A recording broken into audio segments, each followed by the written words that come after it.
नमस्कार दोस्तों, आप सभी का स्वागत है। तो चलिए कहानी शुरू करते हैं। मेरा नाम धीरज है, उम्र 23 साल। मैं सिंचाई विभाग में जलमापक हूँ। लोग इस काम को गेज रीडर कहते हैं। सुनने में यह बहुत छोटा काम लगता है। दिन में 2 बार बांध के किनारे लगे पत्थर के खंभे तक जाना होता है। उस खंभे पर नीचे से ऊपर तक निशान बने हैं। पानी जिस निशान को छू रहा हो वही अंक रजिस्टर में लिख देना होता है। सुबह 6 बजे और शाम 6 बजे। महीने के आखिर में वह रजिस्टर सिंगोरा के दफ्तर चला जाता है, जहां शायद ही कोई उसे खोलकर देखता हो। मेरे पिता कहते थे कि यह रजिस्टर मामूली चीज नहीं है, यह पानी की गवाही है। तब मुझे उनकी यह बात बड़ी बड़ी लगती थी। आज लगता है वे जानते थे कि वे क्या कह रहे हैं। बांध का नाम बैरागढ़ बांध है। केलन नदी पर बना है। सिंगोरा कस्बे से 22 किलोमीटर अंदर बीच में सिर्फ जंगल है, 2 ढाबे हैं और एक पुराना पुल है। जिस कॉलोनी में मैं रहता हूं उसका नाम नई बैरागढ़ है। बांध से 9 किलोमीटर ऊपर पहाड़ी के दूसरी तरफ फोर्ट नई बैरागढ़ नाम इसलिए पड़ा क्योंकि एक पुरानी बैरागढ़ भी थी। वह अब पानी के नीचे है। 23 साल से मैं ये कहानी सुनाने से पहले एक बात साफ कर देना चाहता हूं। मैं डरपोक आदमी नहीं हूं। मैंने अपनी जिंदगी के 3.5 साल उस सुनसान बांध पर अकेले काटे हैं। रात में सियार बोलते हैं, जंगल से नील गाय उतरकर किनारे तक आ जाती है। हवा टीन की छत को ऐसे बजाती है जैसे कोई ऊपर चल रहा हो। मुझे इन सब की आदत हो चुकी थी। लेकिन उस साल जो हुआ उसके बाद से मैं पानी के पास खड़ा होकर अपनी परछाई नहीं देखता। और अगर गर्मी में पानी उतरने लगे, अगर वह पत्थर का खंभा अपने 12वें निशान से नीचे उतर जाए, तो मैं रात को उस बांध पर नहीं रुकता, चाहे नौकरी चली जाए। मेरे पिता का नाम हरिचरण था। वे इसी बांध पर गेट ऑपरेटर थे। 22 साल पूरी नौकरी उन्होंने उन्हीं लोहे के पहियों के साथ बिताई जिनसे बांध के फाटक उठाए और गिराए जाते हैं। दिसंबर 2015 में उनकी मौत हुई। डॉक्टर ने बताया था कि उनके फेफड़ों में पानी भर गया था। मुझे तब यह बात सामान्य लगी थी। बूढ़े आदमी थे, बीड़ी पीते थे, खांसते थे। लेकिन जो आगे हुआ उसके बाद मुझे वह वाक्य रातों को याद आता है। फेफड़ों में पानी भर गया था। उनकी मौत के बाद विभाग ने अनुकंपा के आधार पर मुझे यह नौकरी दे दी। तब मैं 20 साल का था, 10वीं पास। घर में माँ थी, शांति देवी, 52 साल की। वे लोगों के कपड़े सिलती थीं और 2 भैंसों का दूध बेचती थीं। पिता के जाने के बाद वह नौकरी हमारे लिए बहुत बड़ी राहत थी। पर एक बात थी जो मुझे तब भी अजीब लगती थी। पिता जब तक जिंदा रहे उन्होंने कभी मुझे बांध पर नौकरी करने की सलाह नहीं दी, बल्कि जब मैं छोटा था और उनके साथ जाने की जिद करता था, वे मना कर देते थे। कहते थे वहां बच्चों का क्या काम। और एक और बात, अपने आखिरी 2-3 सालों में वे अंधेरा होने के बाद पानी के पास नहीं जाते थे। शाम ढलते ही वे क्वार्टर के अंदर आ जाते और दरवाजा भेड़ लेते। कभी कभी आधी रात को उठकर बैठ जाते और बुदबुदाते रहते। एक ही बात, गिनती पूरी नहीं हुई। माँ करवट बदल कर कहती, सो जाइए। कैसी गिनती? वे जवाब नहीं देते थे, बस दीवार की तरफ मुंह कर लेते थे। मैंने कई बार उनसे पूछा, हर बार उन्होंने बात टाल दी। और फिर एक दिन वे चले गए और उनके साथ वह सवाल भी दब गया। अब आपको बांध के बारे में थोड़ा बता दूं, क्योंकि आगे की पूरी कहानी उसी जगह पर टिकी है। बैरागढ़ बांध की भराव क्षमता 318 मीटर तक है। यानी पानी जब पूरा भरा हो तो वह किनारे के उस बड़े पत्थर तक आ जाता है जिस पर विभाग ने सन 96 में सफेद रंग से एक लकीर खींची थी। हम लोग उसे भराव रेखा कहते हैं। उस लकीर के ऊपर की जमीन सूखी जमीन है। उसके नीचे की सारी जमीन कभी न कभी पानी के नीचे रह चुकी है। यह लकीर याद रखिए। इस कहानी में यह लकीर सबसे जरूरी चीज है। बांध के ऊपर एक छोटा दफ्तर है, 2 कमरे, एक में मेज, कुर्सी और एक हरे रंग की लोहे की अलमारी। दूसरे कमरे में मेरी चारपाई, एक स्टोव और पानी का घड़ा। उस अलमारी में सन 94 से लेकर आज तक के सारे गेज रजिस्टर रखे हैं। हर साल का एक रजिस्टर, हर पन्ने पर तारीख, समय और पानी का स्तर एक रजिस्टर वहां नहीं है। सन 96 का मैंने पहली बार यह बात नौकरी के दूसरे महीने में देखी थी। मैंने मोहन काका से पूछा भी था। मोहन काका बांध के चौकीदार हैं, 63 साल के, सन 94 से यही हैं, यानी उन्होंने यह बांध भरते हुए देखा है। उन्होंने बिना मेरी तरफ देखे कहा था, दीमक खा गई होगी। मैंने कहा, बाकी सब तो ठीक है काका। वे उठकर बाहर चले गए थे। मैंने बात वहीं छोड़ दी। कौन पुराने कागजों के पीछे पड़े। मुझे तो हर महीने की 5 तारीख को अपनी तनख्वाह से मतलब था।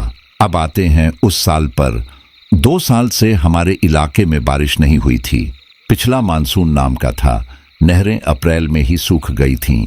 मई आते आते पानी इतनी तेजी से उतरने लगा जैसे कोई नीचे से बाल्टियां भर भर कर निकाल रहा हो। मैं हर सुबह जब खंभे तक जाता, पानी एक नई लकीर छोड़कर पीछे हट चुका होता। किनारे पर काली चिकनी मिट्टी फैलती जा रही थी। उस मिट्टी में से बदबू उठती थी, सड़ी घास और मरी मछलियों की मिलीजुली बदबू। जून की शुरुआत में पानी 314 मीटर से नीचे आ गया। इतना नीचे यह बांध कभी नहीं गया था। मोहन काका ने बताया कि सन 2002 में भी नहीं। 3 जून की शाम की बात है। मैं 6 बजे की रीडिंग लेने गया। पानी 313.6 पर था। मैंने अंक लिखा, रजिस्टर बंद किया और सिर उठाया। पानी के बीचों बीच, किनारे से करीब 400 मीटर दूर, कोई चीज बाहर निकली हुई थी। पहले मुझे लगा कोई पेड़ का ठूंठ है, फिर शाम की आखिरी रोशनी उस पर पड़ी और वह चमक गई। वह पीतल का कलश था, किसी मंदिर के शिखर का कलश। मैं वहीं खड़ा रह गया। मोहन काका पीछे से आए। उन्होंने उस तरफ देखा और उनके हाथ से बीड़ी गिर गई। मैंने पूछा, काका वो मंदिर है? उन्होंने बहुत धीरे से कहा, शिव मंदिर, पुरानी बैरागढ़ का। फिर वे मुड़े और बिना कुछ कहे क्वार्टर की तरफ चले गए। अगले दिन खबर पूरी कॉलोनी में फैल गई। दोपहर तक 40-50 लोग बांध पर आ गए, ज्यादातर बूढ़े।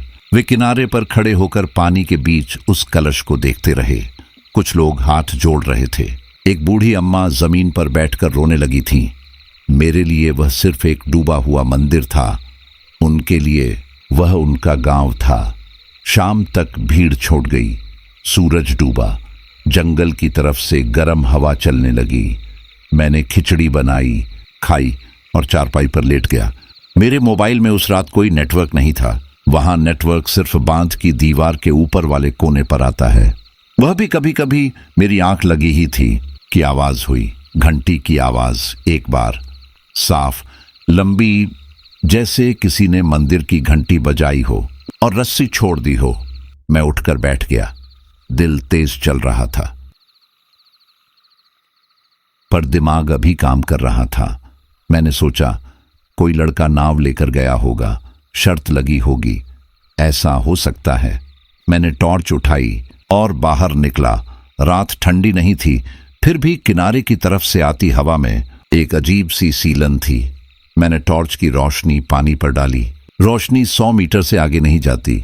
पानी बिल्कुल शांत था, एक भी लहर नहीं, कोई नाव नहीं, कोई आदमी नहीं। मैंने घड़ी देखी, रात के 2:10। मैं वापस मुड़ने ही वाला था कि मुझे याद आया, वह मंदिर 23 साल से पानी के नीचे था। उसका सिर्फ कलश बाहर निकला था। घंटी अभी भी पानी के अंदर थी। पानी के अंदर घंटी नहीं बजती, वह सिर्फ हिलती है। सुबह मैंने मोहन काका को घंटी वाली बात बताई। वे चाय बना रहे थे। उन्होंने पतीली से नजर नहीं हटाई। मैंने कहा, काका 2:10 पर आवाज आई थी। उनका हाथ रुक गया, सिर्फ एक पल के लिए। फिर उन्होंने चाय छानी और मुझे गिलास पकड़ा दिया। बोले, पानी में आवाज दूर तक जाती है, किसी ने कहीं थाली बजाई होगी। मैंने कहा, रात के 2 बजे? उन्होंने कहा, धीरज, तुम्हारे बाप भी यही सवाल पूछते थे। मैं चौंक गया। मैंने पूछा, पिताजी भी घंटी की बात करते थे? वे उठकर चले गए। यह उनकी आदत थी। जब बात पुरानी बैरागढ़ की तरफ मुड़ती, वे उठकर चले जाते थे। उस पूरे हफ्ते पानी उतरता रहा। 6 जून को 313.2, 8 जून को 313, 10 जून को 312.9 और पानी के साथ साथ गांव ऊपर आता गया। पहले मंदिर का पूरा शिखर निकला, फिर एक छत, फिर दीवारें, काली चिकनी कीचड़ से लिपटी दीवारें, फिर एक कुएं की गोल जगत, फिर गलियां। ऊपर से देखने पर वे गलियां किसी बड़े जानवर की पसलियों जैसी लगती थीं। 15 जून तक पुरानी बैरागढ़ का आधा हिस्सा बाहर आ चुका था। मैं आपको सच बताऊं, दिन के उजाले में उसे देखना बुरा नहीं लगता था। मिट्टी सूख रही थी, उसमें दरारें पड़ रही थीं और गांव किसी पुराने खंडहर जैसा दिखता था। बच्चे कीचड़ में उतरकर घोंघे बीनते थे, पर शाम को 6 बजे जब सूरज पहाड़ी के पीछे जाता था तब वह जगह बदल जाती थी। तब वे खाली दरवाजे ऐसे लगते थे जैसे किसी ने उन्हें अंदर से खोल रखा हो। रोज लोग आने लगे, नई बैरागढ़ से, आसपास के गांवों से, यहां तक कि सिंगोरा से भी। कोई अपनी पुरानी गली ढूंढता, कोई अपने घर की चौखट। उन्हीं दिनों मेरी मुलाकात निर्मला दीदी से हुई। निर्मला दीदी नई बैरागढ़ के प्राथमिक विद्यालय में पढ़ाती हैं। उम्र 35 साल, सीधी बात करने वाली औरत है। किसी चीज पर आसानी से भरोसा नहीं करती। बाद में यही बात मेरे बहुत काम आई, क्योंकि जो मैंने देखा था उस पर भरोसा करने के लिए मुझे किसी ऐसे ही आदमी की जरूरत थी जो पहले हर चीज में कमी निकाले। वे अपनी दादी को लेकर आई थीं। बुधिया दादी, 88 साल की, आंखों से कम दिखता है, कानों से ठीक सुनती हैं। निर्मला दीदी ने उन्हें किनारे की मुंडेर पर बैठाया और कहा, दादी सामने देखो, तुम्हारा गांव है। दादी कुछ देर चुप बैठी रहीं, फिर उन्होंने हाथ उठाया और उंगलियां मोड़ने लगीं। 1, 2, 3। मैंने सोचा वे घर गिन रही हैं, पर वे रुकी नहीं।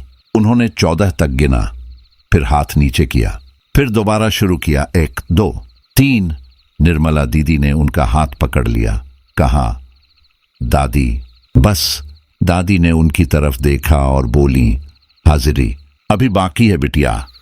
निर्मला दीदी ने मेरी तरफ देखकर धीरे से कहा, इनकी याददाश्त चली गई है, कुछ भी बोलती रहती हैं। मैंने सिर हिला दिया। तब मैंने उस बात पर ध्यान नहीं दिया। आज सोचता हूं तो लगता है उस दिन बुधिया दादी ने मुझे सब बता दिया था, मैं ही नहीं समझा। 16 जून की रात से चीजें बदलनी शुरू हुई। उस रात मैं 11 बजे तक जागता रहा, फिर सो गया। सुबह 5 बजे उठा, मुंह धोने के लिए बाहर आया। दफ्तर के सामने 3 सीढ़ियां हैं। उन सीढ़ियों पर पानी के निशान थे, गीले पैरों के निशान। मैंने पहले सोचा कोई कुत्ता होगा, फिर मैंने झुककर देखा, वे आदमी के पैरों के निशान थे। नंगे पैर, छोटे, किसी बच्चे के 8-10 साल का रहा होगा। निशान नीचे कीचड़ वाली ढलान से शुरू होते थे, सीधे ऊपर आते थे, सीढ़ियां चढ़ते थे और मेरे दरवाजे के सामने आकर खत्म हो जाते थे। वापस जाने के निशान नहीं थे। मैं कुछ देर वहीं बैठा रहा, फिर मैंने खुद को समझाया, कॉलोनी के लड़के दिन में यहां आते हैं, किसी ने मजाक किया होगा।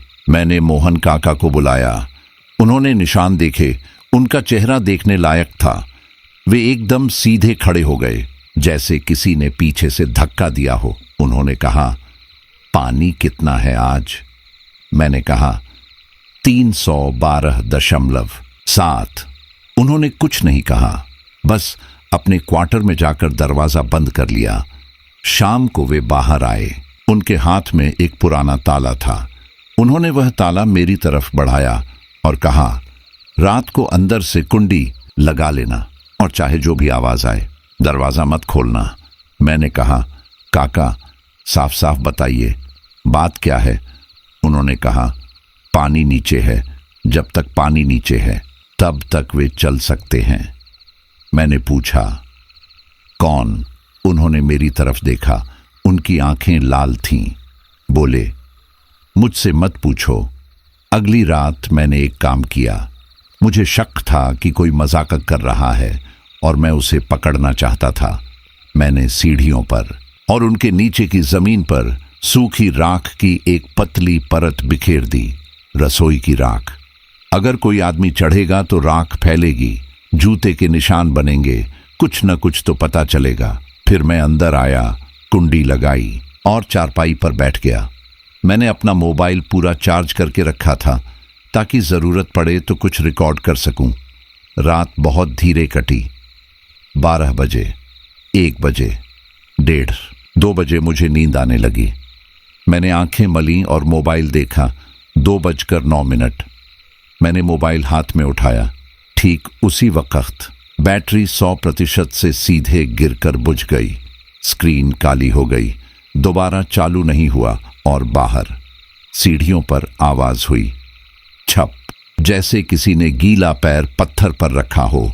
फिर दूसरी छपाट, मेरे शरीर का सारा खून जैसे पैरों में उतर गया। मैं चारपाई से उठा और दरवाजे के पास गया। दरवाजे के नीचे थोड़ी सी जगह है जहां से बाहर की जमीन दिखती है। मैं झुका और उस झिरी से बाहर देखा। चांदनी थी। सीढ़ियों पर बिखरी राख साफ दिख रही थी। राख पर मेरी आंखों के सामने एक निशान बना, छोटे नंगे पैर का निशान, गीला, साफ, पर वहां कोई नहीं था। फिर दूसरा निशान बना, एक कदम और ऊपर, फिर तीसरा। राख हिल रही थी, दब रही थी और उसके ऊपर कुछ भी नहीं था। मैं दरवाजे से पीछे हटा। मेरी सांस इतनी तेज चल रही थी कि मुझे अपने ही कानों में उसकी आवाज सुनाई दे रही थी। आखिरी निशान। दरवाजे से एक बालिश्त दूर बना और फिर सब रुक गया। पूरी रात कुछ नहीं हुआ, न आवाज, न दस्तक, न कुछ। सुबह उजाला होते ही मैंने दरवाजा खोला।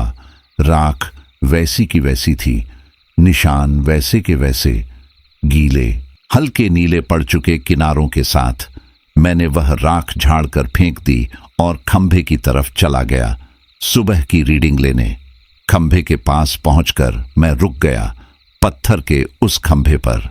ठीक 312.4 वाले निशान के ऊपर एक हथेली की छाप थी, कीचड़ की छाप, छोटी हथेली, 5 उंगलियां, और वह छाप अंदर की तरफ से नहीं, बाहर की तरफ से लगी थी, जैसे किसी ने पानी से निकलते हुए खंभे को पकड़कर खुद को ऊपर खींचा हो। 17 जून को पानी 312.4 पर आ गया। उसी दिन गांव की सबसे बड़ी इमारत बाहर आई, लंबी सी एक पक्की इमारत, 3 कमरे, सामने चौड़ा बरामदा, लोहे की जाली वाली खिड़कियां जिनकी सलाखें जंग से फूल चुकी थीं। मोहन काका ने दूर से देखा और इतना ही कहा, स्कूल है। मैंने पूछा, पूरा गांव फिर से बस जाएगा क्या काका? वे बोले, भगवान न करे। उसी दोपहर 2 लड़के बांध पर आए। एक का नाम बिरजू था, 24 साल। दूसरे का नाम कल्लू, 27 साल। दोनों नई बैरागढ़ के थे। कल्लू ट्रैक्टर चलाता था, बिरजू उसके साथ रहता था। उनके हाथ में प्लास्टिक की बोरियां थीं और एक सब्बल। मैं समझ गया। मैंने रोका, कहा, नीचे मत जाओ, वह सरकारी डूब क्षेत्र है और कीचड़ गहरा है, फंस जाओगे। कल्लू हंसा, बोला, साहब 50 साल से मेरे बाबा का घर वहां डूबा है, आज निकला है, हम अपना सामान लेने जा रहे हैं। मैंने कहा, तुम्हारे बाबा का घर कौन सा है, तुम्हें पता भी है? वह जवाब नहीं दे पाया। बिरजू ने मेरा कंधा पकड़कर कहा, भाई झगड़ा काहे का, जो मिलेगा आधा आपका। मैंने उसका हाथ हटाया। मैंने कहा, मैं सिंगोरा फोन करूंगा। कल्लू ने कहा, कर लेना, पहले नेटवर्क तो ढूंढ लेना। दोनों नीचे उतर गए। मैं सच बताऊं, मैंने ज्यादा जोर नहीं लगाया। मैं अकेला था, वे 2 थे और मेरी नौकरी में लिखा भी नहीं है कि मैं चोरी पकड़ूं। मैंने बांध की दीवार पर चढ़कर सिंगोरा दफ्तर में फोन लगाने की कोशिश की। एक बार घंटी गई, फिर कट गई। शाम को वे लौटे। उनकी बोरियां भरी हुई थीं, पीतल के लोटे, एक बड़ी कंसे की थाली, एक टूटा हुआ दिया और कुछ लोहे के संडसी चिमटे। कल्लू खुश था। वह बक्से से निकालकर मुझे एक चीज दिखाने लगा। चांदी की एक छोटी सी पायल, बच्चे की पायल। उसमें छोटे छोटे घुंघरू थे। काली पड़ चुकी थी पर साबुत थी। वह बोला, ये बेचेंगे नहीं, बहन की बिटिया को देंगे। मुझे पता नहीं क्यों उस पायल को देखकर मेरे पेट में गांठ पड़ गई। मैंने कहा, कल्लू ये वापस रखाओ। वह हंसने लगा, बोला, साहब जिसकी थी वो तो कब की पंजाब हरियाणा चली गई होगी। वे दोनों हंसते हुए चले गए। उस रात मैं क्वार्टर में नहीं रुका। मोहन काका की बात मानकर मैं शाम 7:30 मोटरसाइकिल से नई बैरागढ़ चला गया। मां ने पूछा, आज ऐसे कैसे? मैंने कहा, मन नहीं लग रहा था। उन्होंने रोटी रखी और मेरे पास बैठ गई। फिर बोली, सुना है पुराना गांव निकल आया है? मैंने कहा, हाँ, स्कूल भी निकल आया। मां ने रोटी सेंकनी बंद कर दी। थोड़ी देर बाद बोली, तू उस तरफ मत जाना। मैंने पूछा, क्यों? उन्होंने बर्तन उठाए और आंगन में चली गई। मेरी मां और मोहन काका दोनों एक जैसा करते थे, सवाल सुनते थे और उठकर चले जाते थे। अगली सुबह मैं 5:30 बांध पहुंचा। बांध के नीचे एक पुरानी नहर है, सालों से सूखी पड़ी है। उसी नहर के पास भीड़ थी। मैं मोटरसाइकिल खड़ी करके भागा। कल्लू वहीं पड़ा था। नहर के पेंदे में बारिश का थोड़ा सा पानी जमा था, 2 इंच, शायद उससे भी कम। कल्लू उसी पानी में मुंह के बल पड़ा था। उसकी पीठ ऊपर थी, आधा शरीर सूखी जमीन पर था। सिर्फ चेहरा पानी में था और उसके अपने दोनों हाथ अपने ही सिर के पीछे थे, जैसे किसी ने उसी के हाथों से उसका सिर नीचे दबाया हो। मैंने लोगों के साथ मिलकर उसे सीधा किया। मैं चाहता हूं कि आप वह दृश्य कभी न देखें। उसकी आंखें खुली थीं और बाहर की तरफ उभरी हुई थीं। होंठ नीले थे, मुंह पूरा खुला था और उसमें काली चिकनी मिट्टी ठूंसी हुई थी गले तक, जैसे किसी ने मुट्ठी भर भर कर ठूंसी हो। उसके दोनों हाथों के नाखून उखड़े हुए थे, उंगलियों के सिरे छिले हुए थे। जमीन पर उसके चारों तरफ लंबी लंबी लकीरें थीं। वह बहुत देर तक जमीन खरोचता रहा था, 2 इंच पानी में। पुलिस 9:30 आई। थानेदार साहब का नाम जगपाल यादव था। भारी बदन, थकी आंखें। सीधी बात, उन्होंने लाश देखी, फिर बोरियां देखी जो थोड़ी दूर पड़ी थीं। फिर मुझसे पूछा, तुमने इन्हें कल रोका था? मैंने कहा, जी, पर वे नहीं माने। उन्होंने कहा, शराब पीता था? भीड़ में से किसी ने कहा, पीता था साहब। थानेदार ने सिर हिलाया। नशे में गिरा होगा, मुंह पानी में रह गया। 1 बाल्टी पानी में भी आदमी मर जाता है। बात गलत नहीं थी। मैंने भी यही मानने की कोशिश की। आदमी का दिमाग यही चाहता है, कोई ऐसी वजह जो रात को नींद आने दे। लाश सिंगोरा के सरकारी अस्पताल गई। मैं भी गया, क्योंकि पुलिस ने मेरा बयान लिखना था। दोपहर बाद डॉक्टर साहब बाहर आए। डॉक्टर रफीक, उम्र 40 के आसपास। उन्होंने थानेदार से कहा, फेफड़े भरे हुए हैं। थानेदार ने कहा, डूबने से मौत, लिख दीजिए। डॉक्टर ने कहा, लिख दूंगा, पर एक बात समझ नहीं आ रही। उन्होंने एक कागज दिखाया। बोले, इसके फेफड़ों और पेट में जो पानी है उसमें गाद है, सड़ी हुई पत्तियां हैं और मछली के छिलके हैं। थानेदार ने कहा, तो? डॉक्टर ने कहा, नहर में बारिश का पानी था, साफ पानी, न गाद न मछली। यह पानी बांध के गहरे हिस्से का लगता है। थानेदार कुछ देर चुप रहे, फिर बोले, मतलब कहीं और डूबा और लाश वहां डाली गई? डॉक्टर ने कहा, तब कपड़े भीगे होने चाहिए थे, सिर्फ चेहरा गीला था। दोनों चुप हो गए। फिर थानेदार ने वही किया जो आमतौर पर होता है। उन्होंने एक सीधा सादा आदमी चुन लिया, ठेकेदार छेदीलाल। वह सालों से डूब क्षेत्र से रेत निकालता था और नहीं चाहता था कि कोई उधर घूमे। 2 दिन बाद छेदीलाल थाने में बैठा मिला, लेकिन मुझे पता था कि छेदीलाल ने कुछ नहीं किया, क्योंकि उसी शाम बिरजू मेरे पास आया था। वह बांध की सीढ़ियों पर बैठा था, आंखें लाल, होंठ सूखे, हाथ कांप रहे थे। उसने कहा, भाई, मैंने देखा था। मैंने पूछा, क्या देखा था? उसने बताया कि रात को वे दोनों नहर के पास बैठकर पी रहे थे। कल्लू बार बार वह पायल निकालकर देख रहा था। फिर कल्लू ने कहा कि कोई बच्चा रो रहा है।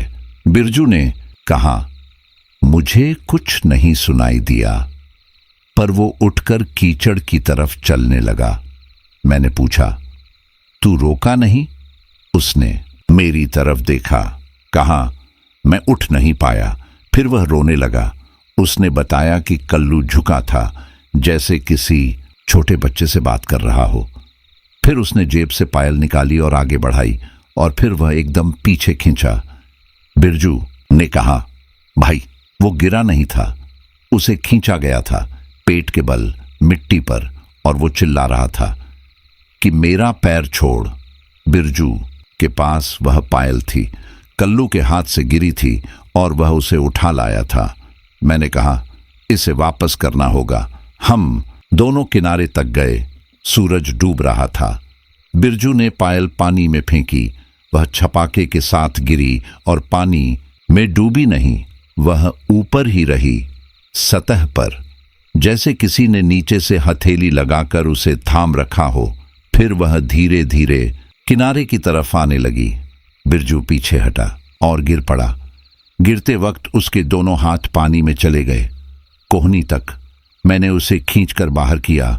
उसके हाथ सफेद पड़ चुके थे, झुर्रियों वाले, फूले हुए, जैसे कई घंटे पानी में पड़े रहे हों। वे आज तक वैसे ही हैं।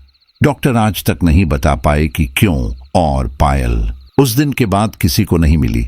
उस रात मुझे नींद नहीं आई। मैं बार बार सोच रहा था कि कल्लू से पहले किसी ने मेरे दरवाजे तक आने की कोशिश की थी, पर मेरे पास तो कुछ नहीं था। मैंने कुछ चुराया भी नहीं था। सुबह मैं निर्मला दीदी के घर गया।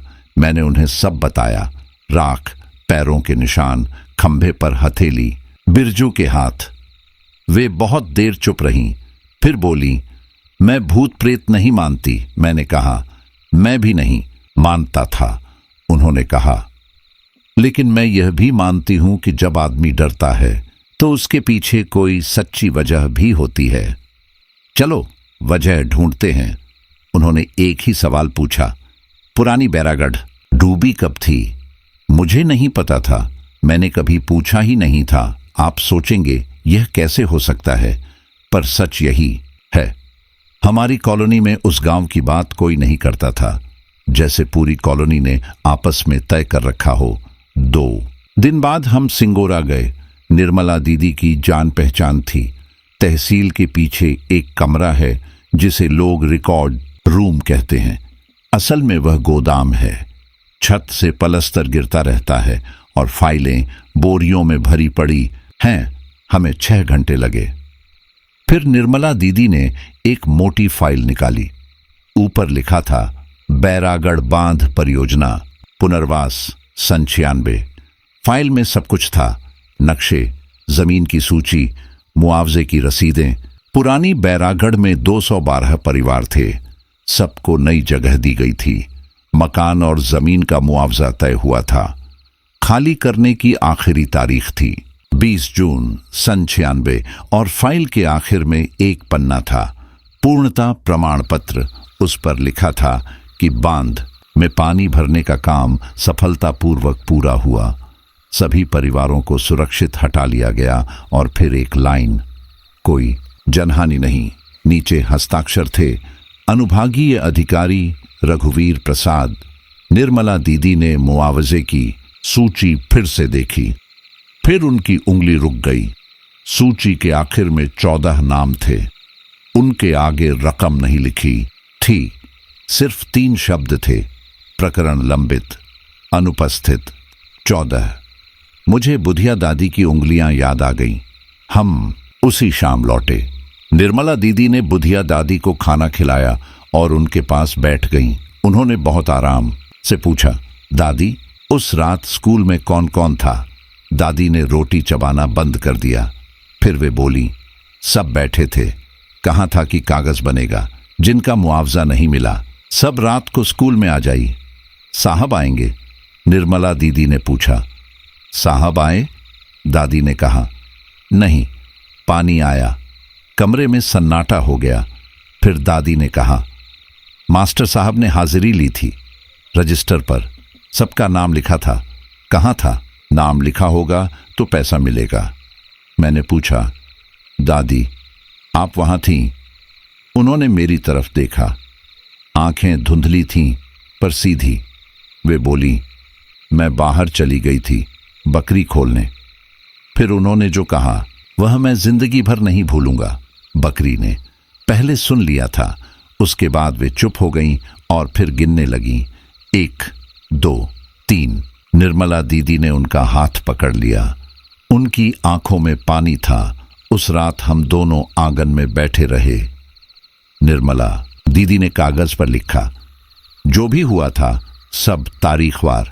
4 जून मंदिर का कलश, घंटी। 17 जून स्कूल, बाहर आया। उसी रात कल्लू 16 जून, पैरों के निशान। फिर उन्होंने मुझसे पूछा, कल्लू कहाँ मरा? मैंने कहा, नहर में। उन्होंने पूछा, वह नहर भराव रेखा के ऊपर है या नीचे? मैं चुप हो गया। फिर मैंने कहा, नीचे। वह नहर बांध के पेट में है। जब बांध पूरा भरता है वह पूरी डूब जाती है। निर्मला दीदी ने कहा, और बिरजू के हाथ? मैंने कहा, पानी में थे। उन्होंने कहा, और बाकी शरीर? मैंने कहा, बाहर। उन्होंने कागज पर एक सीधी लकीर खींची और उसके ऊपर लिखा, सूखी जमीन। नीचे लिखा, पानी की जमीन। बोली, अभी यह सिर्फ अनुमान है, पर अगर यह सच है तो तुम रात को उस दफ्तर में क्यों सोते हो? मैंने जवाब नहीं दिया। दफ्तर भराव रेखा के नीचे है। बांध की पूरी जमीन नीचे है, सिर्फ नई बैरागढ़ ऊपर है। अगले दिन मैं मोहन काका के पास गया। मैंने उनके सामने वह कागज रखा जो हमने तहसील से नकल करके लिखा था। 14 नाम। वे कागज को देखते रहे बहुत देर। फिर उन्होंने अपनी आंखें पोंछी। उन्होंने कहा, मैंने घंटा बजाया था। मैंने कहा, कब? वे बोले, जब पानी आया। पर मैं दूसरे किनारे पर था। मुझे रात को वहां भेज दिया गया था। मैं दौड़ा था, धीरज। मैं पूरे रास्ते दौड़ा था। उनकी आवाज फट गई। मैंने पूछा, काका, पिताजी ने क्या किया था? वे एकदम चुप हो गए।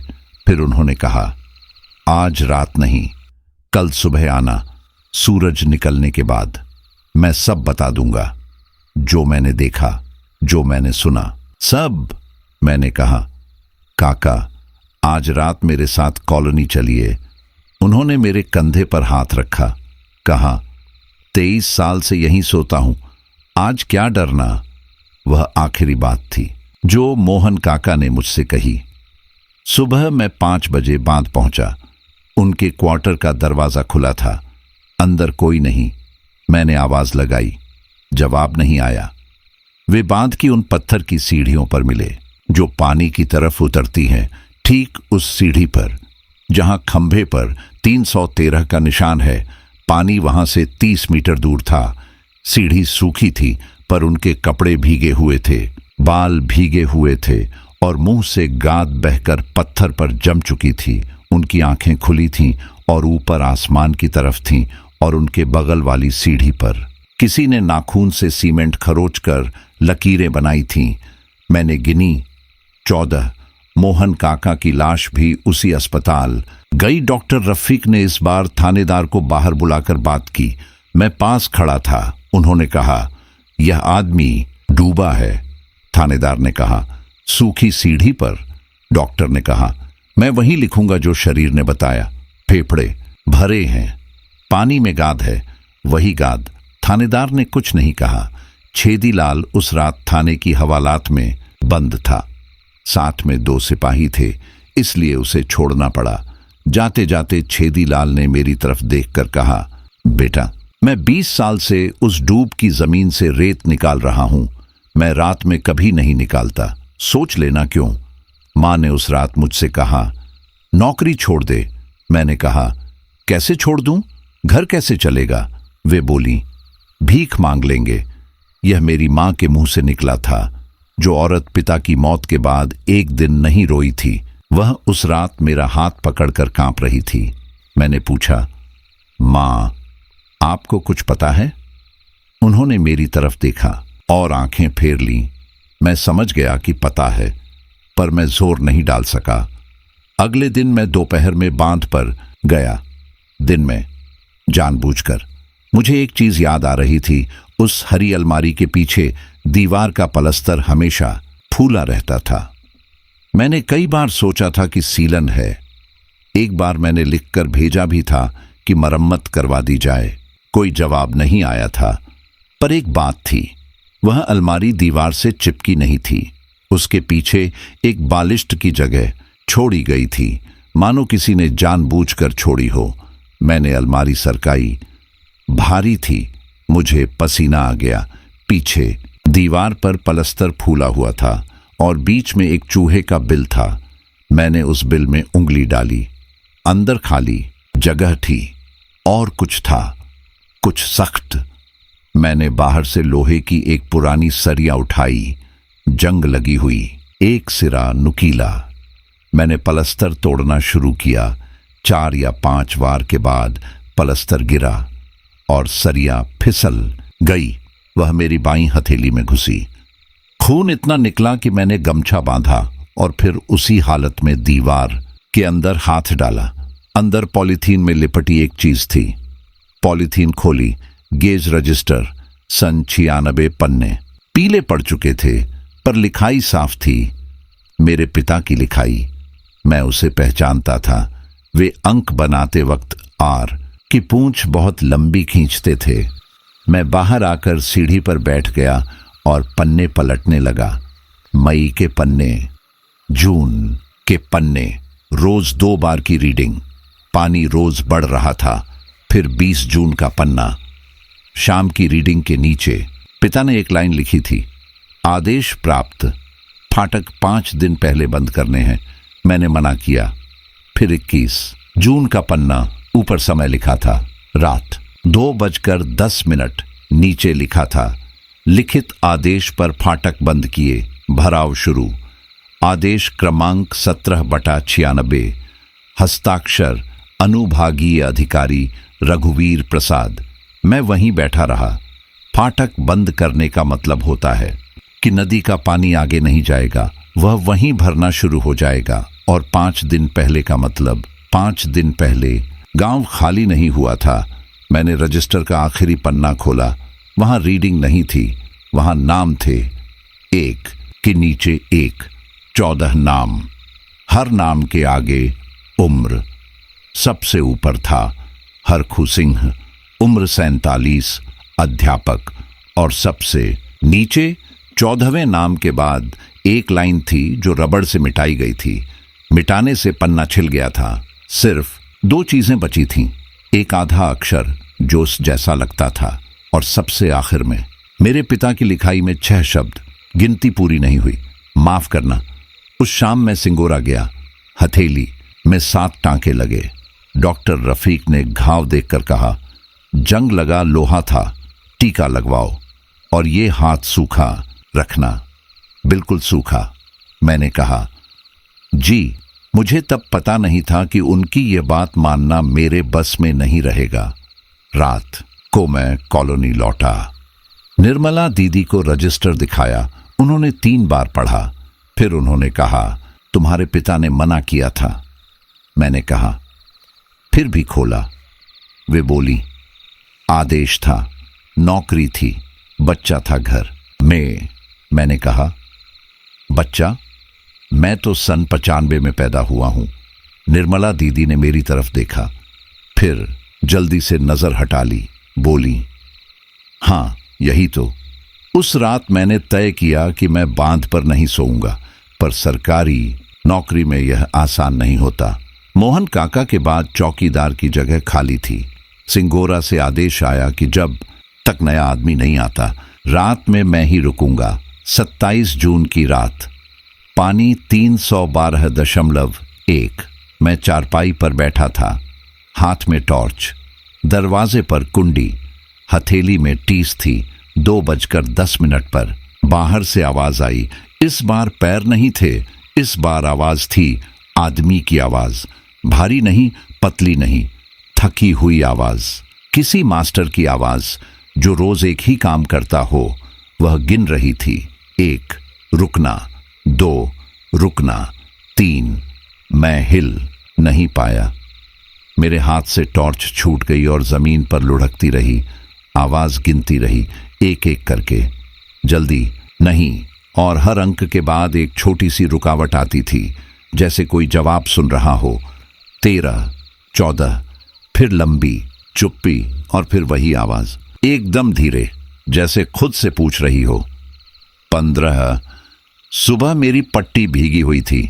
मैंने सोचा खून होगा, पर पट्टी खोली तो लाल नहीं थी, गीली थी, बस गीली, और उसमें से वही बदबू आ रही थी, सड़ी घास और गाद की बदबू, वही जो किनारे से आती है। मैंने घाव को साफ किया, नई पट्टी बांधी और निर्मला दीदी को सब बताया। उन्होंने सिर्फ इतना कहा, अब मैं भी मानने लगी हूं। उन्होंने 2 दिन में रघुवीर प्रसाद का पता निकाल लिया। मास्टरों की पहचान हर दफ्तर में होती है। रघुवीर प्रसाद अब 72 साल के थे। सन 2007 में रिटायर हुए थे। बरगोरा में रहते थे, 60 किलोमीटर, बस से 2 घंटे। हम दोनों 29 जून को सुबह की बस से गए। उनका घर बड़ा था, सामने लोहे का गेट, अंदर गमले, एक सफेद कार। नौकर ने बैठक में बिठाया। दीवार पर फोटो लटकी थी, बांध के उद्घाटन की, नीला फीता, सफेद कुर्ता, हंसते हुए चेहरे। मेज पर नया छपा हुआ एक कार्ड रखा था। मैंने झुककर पढ़ा, नई नहर का शिलान्यास, बैरागढ़ बांध, 4 जुलाई। मुख्य अतिथि सेवानिवृत्त अनुभागीय अधिकारी श्री रघुवीर प्रसाद। वे आए, सीधी कमर, साफ कपड़े, चश्मा। 72 साल के आदमी ऐसे नहीं चलते। निर्मला दीदी ने परिचय दिया, फिर सीधा सवाल किया, सर, पुनर्वास सूची में 14 नाम अनुपस्थित लिखे हैं, वे लोग कहाँ गए? उनका चेहरा नहीं बदला। वे बोले, जिनके कागज पूरे नहीं थे उनका प्रकरण लंबित रखा गया। लोग रिश्तेदारों के यहां चले गए, यह आम बात है। मैंने पूछा, सर, फाटक 5 दिन पहले क्यों बंद किए गए? अब उनकी आंखें सीधी मेरी तरफ आईं। उन्होंने पूछा, तुम कौन हो? मैंने कहा, हरिचरण का बेटा, गेट ऑपरेटर थे। कुछ सेकंड के लिए वे चुप रहे, फिर उन्होंने कहा, बारिश जल्दी आ गई थी, ऊपर के इलाके में बादल फटा था। अगर उस रात फाटक खुले रहते, नीचे के साथ गांव बह जाते। मैंने कहा, और ऊपर का एक गांव? उन्होंने चश्मा उतारा और रुमाल से पोंछने लगे, फिर बोले, गांव खाली था। निर्मला दीदी ने कहा, स्कूल में मीटिंग किसने रखवाई थी? आदमी झूठ बोलते वक्त चेहरा संभाल लेता है, हाथ नहीं संभाल पाता। उनका चश्मा रुक गया। फिर उन्होंने कहा, यह तो समझाने के लिए था। लोग फाटक पर बैठे थे, नारा लगा रहे थे, उन्हें एक जगह बुलाना जरूरी था। कमरे में पंखा चल रहा था। मुझे उसकी आवाज अचानक बहुत तेज लगने लगी।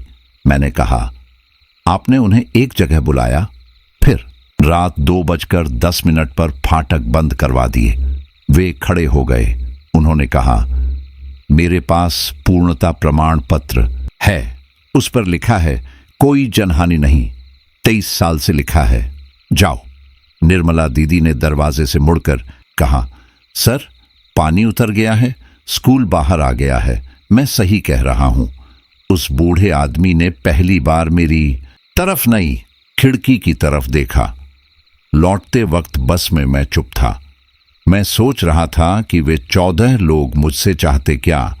अगर वे मारना चाहते तो मैं कब का मर चुका होता। मैं रोज रात उसी जमीन पर सोता था। वे मेरे दरवाजे तक आते थे और रुक जाते थे। और फिर मुझे 3 चीजें एक साथ याद आईं। बुधिया दादी, हाजिरी अब भी बाकी है, मेरे पिता, गिनती पूरी नहीं हुई, और वह थकी हुई आवाज जो रात को गिनती थी और हर अंक के बाद जवाब का इंतजार करती थी। मास्टर हरखू सिंह ने उस रात हाजिरी ली थी। किसी ने वह हाजिरी पूरी नहीं की। कागज में लिख दिया गया, कोई जनहानि नहीं। सरकारी कागज में वे 14 लोग आज भी न जिंदा थे, न मरे हुए, वे सिर्फ अनुपस्थित थे। उस रात मैंने एक काम किया। मैंने आज के रजिस्टर में साल 2019 वाले रजिस्टर में शाम की रीडिंग के नीचे एक लाइन जोड़ी, हरखू सिंह, उम्र 47, अध्यापक, ग्राम बैरागढ़। मृत्यु 21 जून सन 96, डूबने से। फिर मैं रजिस्टर लेकर बाहर गया। पानी के किनारे तक मेरे हाथ कांप रहे थे, पर मैंने जोर से पढ़ा। हरखू सिंह, उम्र 47, अध्यापक। मरे हैं। मेरी आवाज पानी पर फैल गई। कुछ नहीं हुआ। मुझे अपने ऊपर गुस्सा आया। मैं अंदर आया और लेट गया। 2:10। आवाज आई, 1, 2, 3। मैं गिनता रहा, 11, 12, 13 और फिर चुप्पी। 14 नहीं आया। मैं उठकर बैठ गया। मेरे मुंह से आवाज नहीं निकली। एक नाम लिखा था। एक गिनती कम हो गई। फिर मुझे खांसी आई। मैं समझा गला सूखा है, पर खांसी रुकी नहीं। मैं चारपाई से नीचे गिरा और मेरे मुंह से पानी निकला। साफ पानी नहीं, गाद, काली, चिकनी, बदबूदार गाद। फर्श पर 2-3 मुट्ठी। मैं आधा घंटा वहीं पड़ा रहा। जब सांस लौटी तो मैंने अपनी हथेली देखी। पट्टी फिर भीगी हुई थी। टांकों के बीच से पानी रिस रहा था। तब मुझे समझ आया कि सौदा क्या है। जितने नाम मैं लिखूंगा, उतना पानी मेरे अंदर आएगा। 30 जून की रात मैंने 6 नाम लिखे। निर्मला दीदी साथ थीं। उन्होंने मना किया था। फिर बोली, अकेले मत करना। मैंने रजिस्टर में एक एक नाम लिखा। नाम, उम्र, काम, तारीख। फिर किनारे पर जाकर जोर से पढ़ा। बालकृष्ण कुर्मी, उम्र 62, राम सखी, उम्र 37, छोटे लाल, उम्र 19। 7वां नाम पढ़ते पढ़ते मेरे घुटने मुड़ गए। फिर वही खांसी। मेरे मुंह से आधी बाल्टी पानी निकला। निर्मला दीदी मेरी पीठ ठोकती रहीं और रोती रहीं। वह औरत मैंने पहली बार रोते देखी। उस रात आवाज 8 पर रुक गई। 1 जुलाई को वे मुझे जबरदस्ती सिंगोरा ले गईं। डॉक्टर रफीक ने एक्सरे करवाया। फिर बहुत देर तक फिल्म को रोशनी के सामने घुमाते रहे। उन्होंने पूछा, तुम डूबे थे? मैंने कहा, नहीं। उन्होंने कहा, दोनों फेफड़ों के नीचे पानी है। इतना पानी लेकर आदमी चलता नहीं है। तुम चलकर आए हो। उन्होंने भर्ती करने को कहा। मैंने मना कर दिया। बाहर निकलते वक्त उन्होंने मेरी बांह पकड़ी और कहा, बेटा, मैं 27 साल से लाशें देख रहा हूं। 3 लाशें इस महीने आईं, तीनों सूखी जमीन से। चौथी लाश तुम्हारी। मत हो। 2 जुलाई की रात मैंने बाकी 7 नाम लिखे। मुझे बैठने में तकलीफ हो रही थी। हर नाम के बाद मुझे रुकना पड़ता। आखिरी 2 नाम मैंने लेटे लेटे पढ़े। 14वां नाम मास्टर साहब की पत्नी का था, केसर देवी, उम्र 42। उसके बाद मैं चारपाई पर पड़ा रहा। 2:10 पर मैंने सांस रोकी। कोई गिनती नहीं हुई, एक भी अंक नहीं, सिर्फ वही थकी हुई आवाज। बार बार एक ही सवाल, 15, 15। मैंने कान दबा लिए। आवाज फिर भी आती रही। भोर तक। सुबह मैं मोटरसाइकिल से सीधा घर गया। माँ आंगन में दूध छान रही थी। मैंने रजिस्टर उनके सामने रख दिया। 96 वाला। आखिरी पन्ना खुला था। वही मिटाई हुई लाइन। मैंने पूछा, माँ, 15वां कौन था? उनके हाथ से छन्नी गिर गई। वे बहुत देर तक खामोश रहीं। फिर उन्होंने चौखट पर बैठकर बताया, उस रात मेरे पिता ने फाटक बंद किए। आदेश लिखित था। मना करने का मतलब था नौकरी जाना। फिर 2 घंटे बाद पानी में आवाजें सुनाई दी। वे नाव लेकर गए, अकेले। अंधेरे में मां ने कहा। वे 4 बजे लौटे। नाव में कोई नहीं था। फिर रुकी। सिर्फ तू था। मेरे कानों में भनभनाहट होने लगी। उन्होंने बताया कि मेरी मां का नाम सुशीला था। 24 साल की थी। स्कूल में खाना बनाती थी। उसका मर्द पहले ही गुजर चुका था। जमीन ससुर के नाम थी, इसलिए मुआवजा नहीं बना। वह उस रात स्कूल गई थी, गोद में 8 महीने का बच्चा लेकर। मां ने कहा, तेरे पिता ने तुझे पानी से निकाला था। तू रो नहीं रहा था। सब कहते थे बच्चा मर गया, पर तू सांस ले रहा था। मैंने पूछा, आपने मुझे बताया क्यों नहीं? वे बोली, किसी ने तेरी मां की लाश नहीं देखी। जब लाश नहीं तो कागज में मौत नहीं, और जिस बच्चे की मां की मौत नहीं, उस बच्चे को कोई नहीं देता। हमने तुझे अपना लिखवा लिया। फिर उन्होंने मेरा चेहरा पकड़ा और एक बात सुन, मैंने तुझे पाला है, लिखे हुए से मेरा रिश्ता नहीं है। मैं आंगन में बैठा रहा। 12 साल की उम्र से मैं सोचता था कि मेरे पिता रात को चिल्लाकर क्यों उठते हैं। अब पता चला 4 जुलाई को सुबह से बांध पर टेंट लग गया। कुर्सियां, माइक, नारियल, गेंदे के फूल, नई नहर का शिलान्यास। मैंने निर्मला दीदी से कहा, वे यहां आ रहे हैं। हमने कोशिश की। मैंने सिंगोरा फोन किया, किसी ने नहीं सुना। जो सुनेगा वह क्या सुनेगा कि मरे हुए लोग हाजिरी मांग रहे हैं। रघुवीर प्रसाद 11 बजे आए, सफेद कुर्ता, गले में माला, भाषण छोटा था। उन्होंने कहा कि यह बांध 5 लाख लोगों को पानी देता है।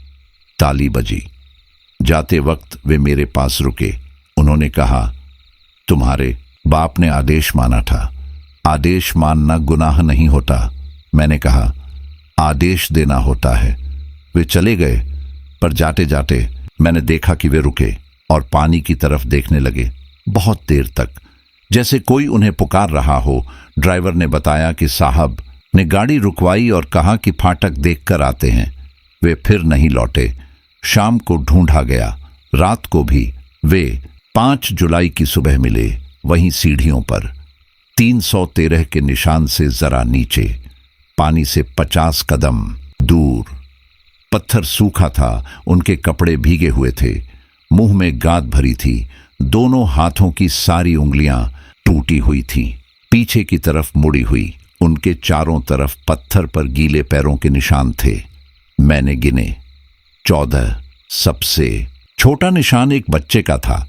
जब सिपाही ने उनकी मुट्ठी खोली तो अंदर से एक चीज गिरी, चांदी की काली पड़ी पायल, घुंघरू वाली। एक घुंघरू टूटा हुआ, वही पायल जो बिरजू ने 17 जून को पानी में फेंकी थी। थानेदार जगपाल यादव ने उस सुबह एक शब्द नहीं कहा, सिर्फ टोपी उतार कर खड़े रहे। रात को मैंने फिर सुना, 15। अब मैं जानता था कि वह किसे पुकार रहे हैं। एक नाम था जो किसी कागज में नहीं था, न जिंदों में, न मरों में।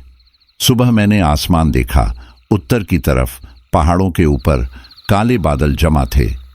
सिंगोरा से सूचना आई, ऊपरी इलाके में भारी बारिश की चेतावनी है, पानी कभी भी बढ़ सकता है। मेरे पास एक रात थी, 5 जुलाई की रात। पानी 311.90, सबसे नीचे। मैंने 96 वाला रजिस्टर पॉलीथीन में लपेटा, टॉर्च ली, जेब में पेन। निर्मला दीदी ने कहा, मैं साथ चलूंगी। मैंने कहा, आप सीढ़ियों पर रुकिए, भराव रेखा के ऊपर, एक कदम भी नीचे मत आना। बिरजू भी आया। वह अब ठीक से बोल नहीं पाता था। उसने रस्सी लाकर गेज वाले खंभे से बांधी और दूसरा सिरा मेरी कमर में। उसके सफेद हाथ रस्सी पर कांप रहे थे। मैं नीचे उतरा। सूखी जमीन पर चलना आसान नहीं था। मिट्टी कहीं पत्थर जैसी सख्त, कहीं घुटनों तक ढंसती हुई। 300 कदम, 25 मिनट लगे। स्कूल की दीवारें काली थीं, छत आधी गिरी थी, दरवाजा नहीं था, सिर्फ चौखट। मैं अंदर गया। जमीन पर परत परत गाद जमी थी। एक कोने में ब्लैक बोर्ड का टूटा हुआ टुकड़ा था।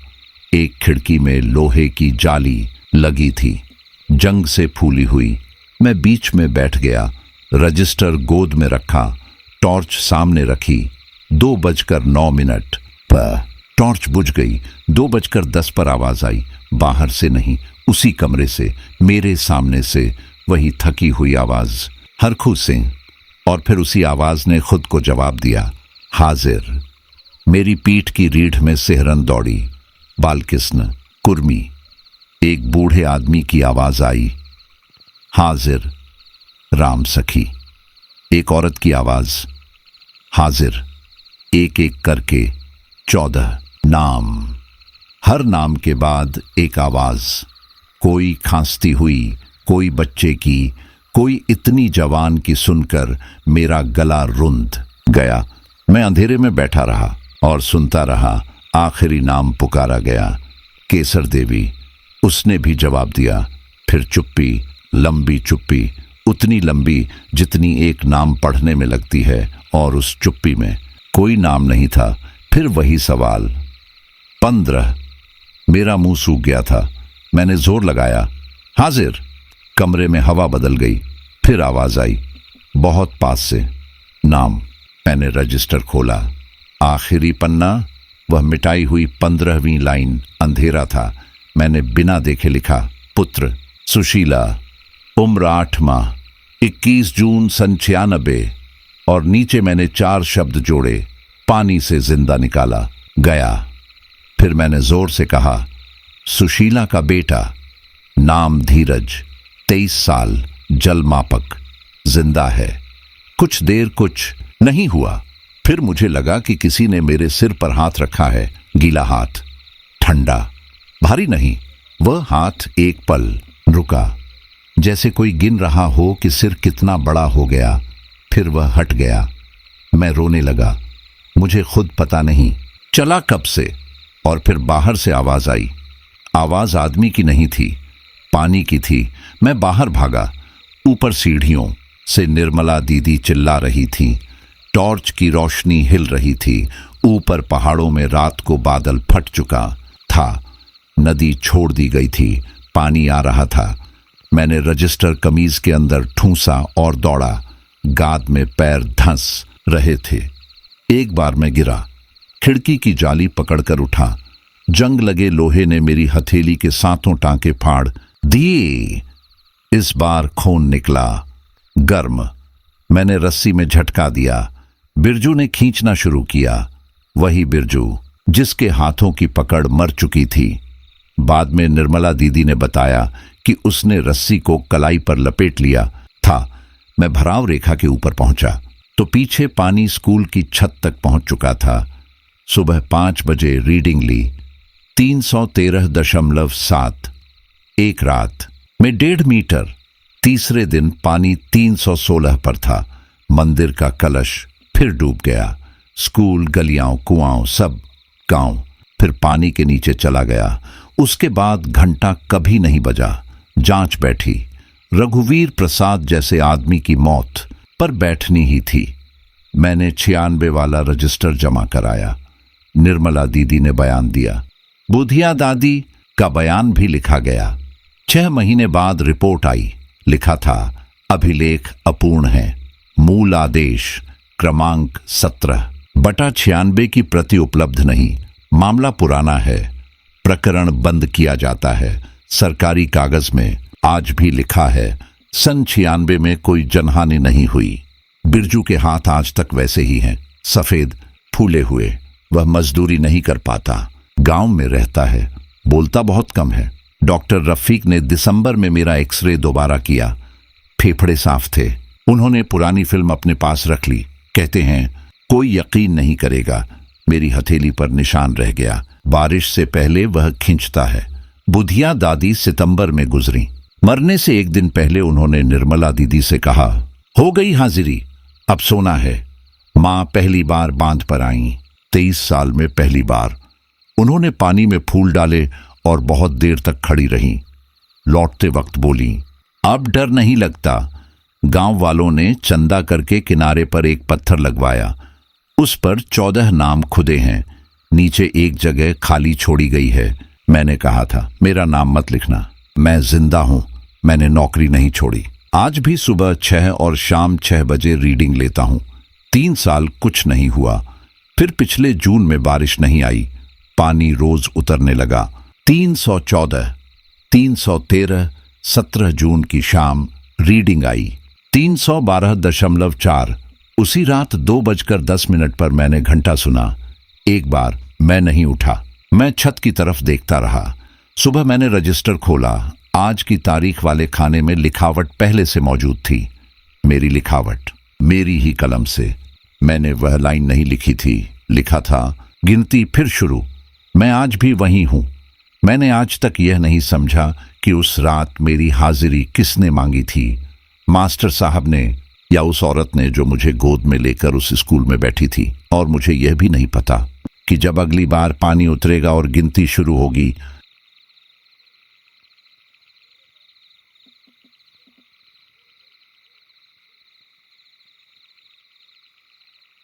तो आखिर इनाम किसका होगा? तो दोस्तों, इसी के साथ आज की कहानी समाप्त होती है। ऐसी ही रहस्यमयी और डरावनी कहानियों के लिए श्रापित फाइल के साथ जुड़े रहिए। फिर मिलेंगे एक नई कहानी के साथ।